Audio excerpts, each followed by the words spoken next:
It's a tariff bomb and it's officially dropped. US President Donald Trump has imposed a massive 50% tariff on Indian imports, citing New Delhi's oil trade with Russia. Now, Trump says that buying cheap oil from Moscow is indirectly funding Putin's war against Ukraine, and he's now using trade as a pressure tactic here. So viewers, what's really happening here? Well, this tariff hike includes an additional 25% announced just this week on the top of 25% already kicking in. So this makes it the highest import tax that the US has ever imposed on India. Now this could very well be a distraction.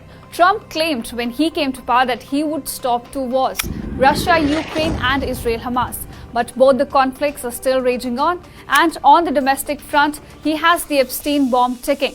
But New Delhi isn't staying quiet. Bharat अपने किसानों के, पशुपालकों के और मछुआरे भाई बहनों के हितों के साथ कभी भी समझौता नहीं करेगा. Prime Minister Modi clearly said today that India is ready to pay the price, but it will not compromise on its interests. Because if not distraction, this is clearly hypocrisy at display.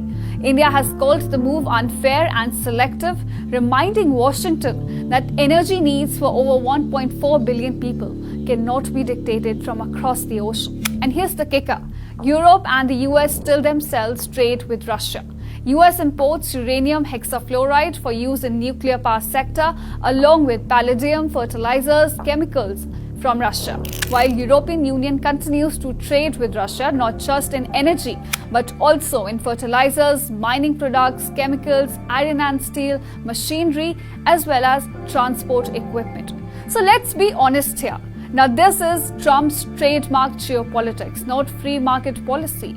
He's using tariffs as a tool of diplomacy, and India is the first big target.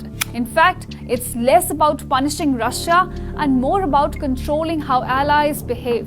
But in doing so, he's exposing the double standards of the West.